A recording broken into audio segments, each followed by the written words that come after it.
हरियाणा के मुख्यमंत्री मनोहर लाल करनाल दौरे पर रहे और इस मौके पर सीएम ने शुगर मिल का उद्घाटन किया और 46वें पेराई सत्र की शुरुआत की।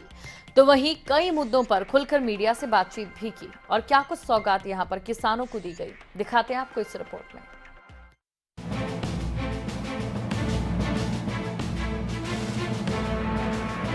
हरियाणा के मुख्यमंत्री मनोहर लाल करनाल दौरे पर रहे, जहां उन्होंने शुगर मिल का उद्घाटन किया और 46वें पेराई सत्र की शुरुआत की। पुरानी शुगर मिल का विस्तारीकरण हुआ है, जिसके बाद किसानों को काफी लाभ होगा।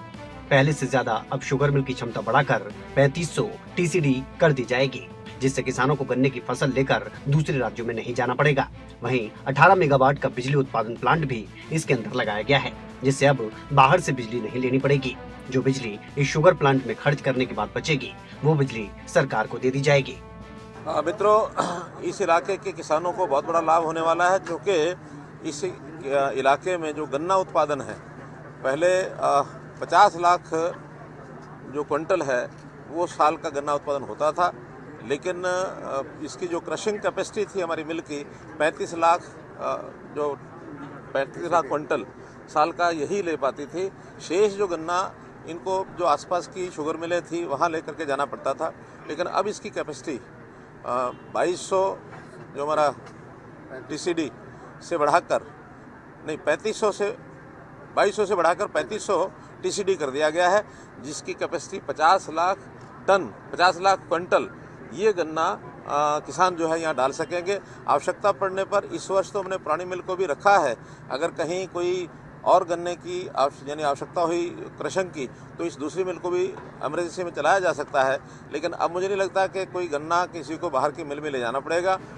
वहीं सांसद अरविंद शर्मा के बयान को लेकर सीएम मनोहर लाल ने कहा कि जिन्होंने हाथ काटे हैं बेहतर है उनसे प्रतिक्रिया ली जाए। देंगे, हाथ काट देंगे। अरविंद शर्मा का ये बयान किस तरीके से आप देखते हैं? उचित मानते हैं? बयानों पर प्रतिक्रिया कम दी जाए, अगर जिन्होंने हाथ काटे हैं, पैर काटे हैं, उनके खिलाफ बोला जाए तो ज्यादा अच्छा है। इसके अलावा सीएम ने नारनौल में चल रहे किसानों के धरने और गाड़ियों के शीशे तोड़े जाने पर कहा कि हिंसा कतई बर्दाश्त नहीं की जाएगी।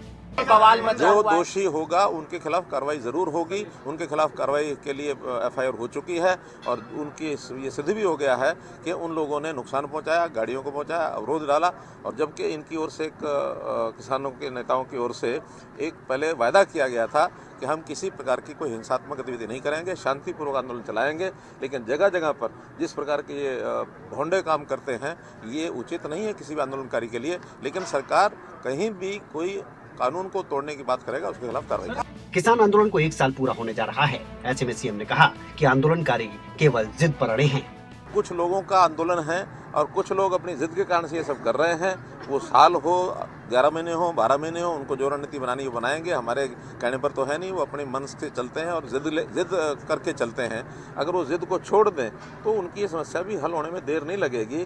केंद्र सरकार ने उनको कई बार निमंत्रण दिया है, आज भी अगर वो जिद को छोड़ते हैं तो निश्चित रूप से आगे बढ़ेंगे। लेकिन अब कोई ऐसा विषय नहीं है जिसके कारण से और मानो उनको खुली छूट मिल जाएगी कि जो मर्जी करें। लॉ एंड ऑर्डर की स्थिति को मेंटेन रखने के लिए हम लोग हमेशा सरकार के जो हमारे कदम हैं, पग हैं, जनता को तकलीफ नहीं होनी चाहिए, इस ओर आगे बढ़ेंगे। सरकार ने खराब हुई फसलों की मुआवजा राशि बढ़ाने का ऐलान कर पीड़ित किसानों को भी सौगात दी है। कुल मिलाकर करनाल को एक बड़ी राहत मिली है। साथ ही सीएम ने किसानों से कम पानी वाली फसलों की उगाई करने की भी अपील की। हिमांशु नारंग, करनाल, खबरें अभी तक।